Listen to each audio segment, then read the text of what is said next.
أهلا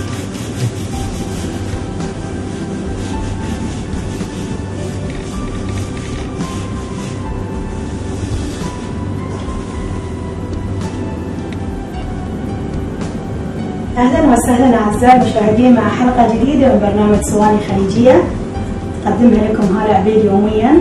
اليوم أنا اخترت لكم حلاوة لذيذة جدا وباردة وتصلح في كل وقت، بعد الغداء أو بعد العشاء أو حتى في وقت متأخر من الليل.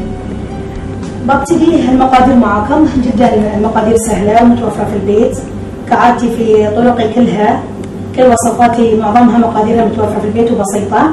عندي هنا 5 أكواب حليب سائل، هذه الكوب يستوعب 4 أكواب وهذا الوعاء يستوعب كوب واحد 5 أكواب. بالتالي عندي علبة حليب محلى، عندي نص كوب أرز مسلوق، أنا اخترت هنا رز المصري لأن نكهة حلوة في الحلويات. عندي نص كوب زبيب مغسول ومنقوع في الماء شوي بعدين صفيته، نص كوب فستق مبشور منزوع القشرة، عندي علبة قشطة تباع جاهزة، وعندي هني كوب كريمة حامضة، وعندي كذلك نص ملعقة شاي من خلاصة الفانيلا. هني ببتدي معاكم بفتح أول شي النار على الجدر،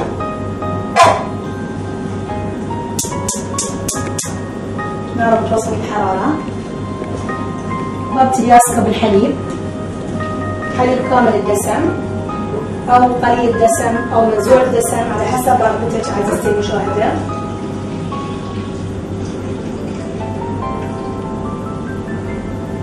بس حليب كامل الدسم دائما يعطيك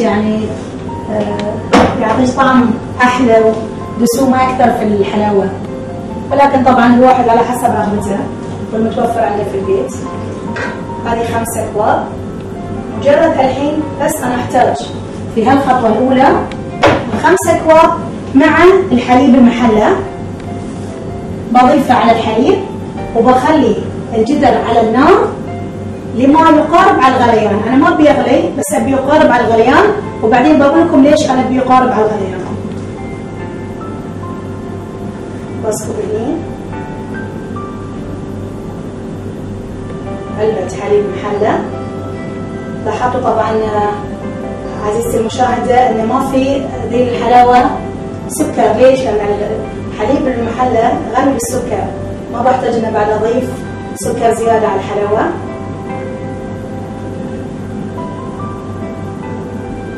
بضيفه كله.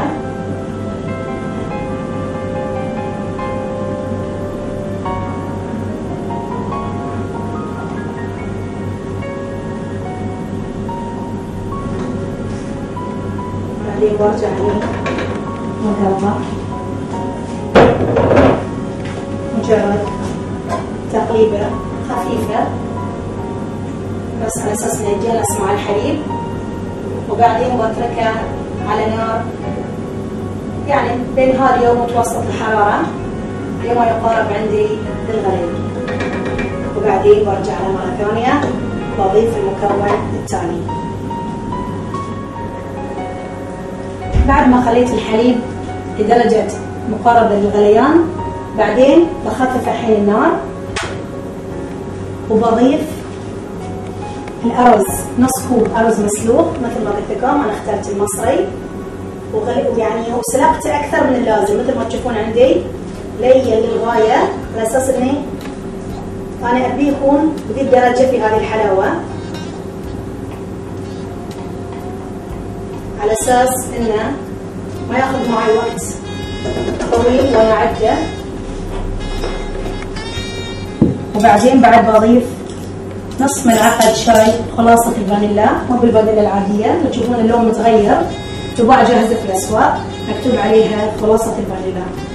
هذه تعطيك طعم أقوى من الفانيلا العادية البيضاء المسحوق اللي تباع بعد جاهزة. نص ملعقة شاي خلاصة الفانيلا، مجرد بحركها تحريكة خفيفة على أساس إن الفانيلا تتشرب الحليب كامل مع الحليب المحلى مع الرز. تبتدي تطلع ريحة الفانيلا، ريحة جدا يعني جميلة. أنا أحب ريحة الفانيلا. على طول من تضيفينها على أي حلاوة عندك على طول تطلع لك الريحة. بدأ اللون عندي يتغير، ما بيهمني لأن بعدين بضيف بعد مكونات كثيرة. الحين الخطوة الثانية لازم أترك الخليط على نار هادئة لمدة 30 دقيقة كاملة. ليش؟ على أساس إنه الرز يتشرب مع الحليب ويهرس لي أكثر ويعطيني طعم حلاوة الأرز. بتركه احنا على نار هادئة 30 دقيقة وبعدين برجع له مرة ثانية بضيف باقي المكونات اللي بقت لي كلها. بعد ما مرت 30 دقيقة جمست عندي الحلاوة، ببتدي أضيف المكونات الباقية عندي تدريجيا اللي هي نص كوب زبيب. الزبيب وايد يمشي مع حلاوة الأرز. على نقطة بالقوة خط الشابي شوي.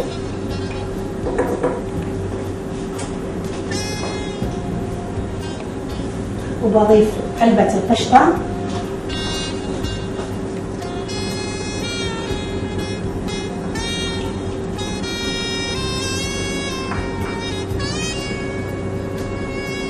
القشطة ممكن تستخدمين المعلبة، ممكن تستخدمين الطازجة، ممكن حتى إذا تبين ويبنج كريم اللي يحب طعم الويبنج كريم في الحلويات ممكن.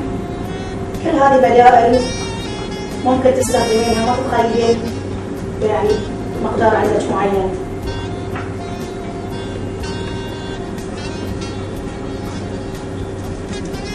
وابتدي بعد مرة ثانية أحرك.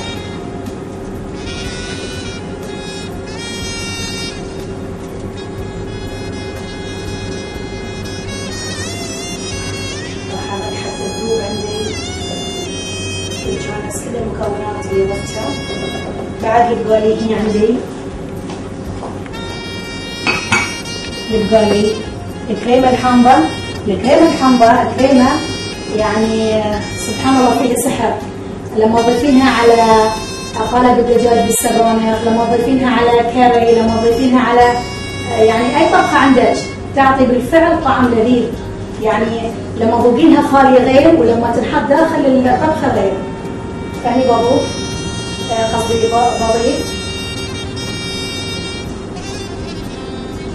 بضيف عندي مقدار،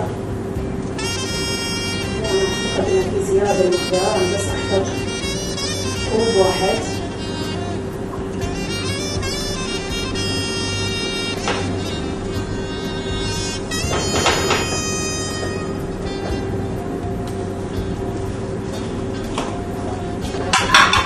وبضيف نص كوب الفستق المبشور المنزوع القشرة، لأن الفستق يعني يعطي طعم لذيذ جدا في الحلويات.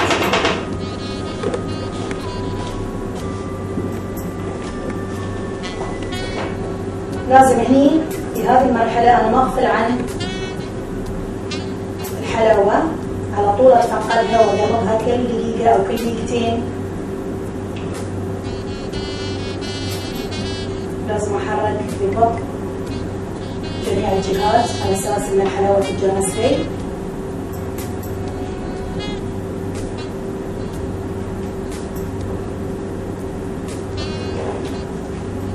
بوطي النار وبخليها 5 دقائق إلى 6 دقائق وبعدين بقدمها بطريقة جديدة.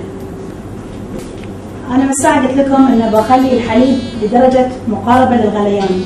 ليش؟ أنا عزيزتي المشاهد مثل ما شفتي في المقادير لما استعرضتها ما في الحلاوة جيلاتين ولا في المقادير نشا الذرة اللي هو الكورن فلور على أساس إنه يتماسك لي الحليب. لكن لما أخليه لدرجة مقاربة للغليان بيتكثف لي وبيتماسك لما أغرفه بعدين في الصحون. أنا هنا غرفته في طبق كبير وغرفته في طبق صغير، ولكن تقدرين عزيزتي المشاهدة تغرفينها في يعني أوعية صغيرة نفس اللي احنا نسويها حق رمضان، حق المحلبية نغرف فيها. ممكن تغرفين نفس المحلبية تغرفين مثل دورة صغيرة وتقدمينها بأي طريقة تحبين.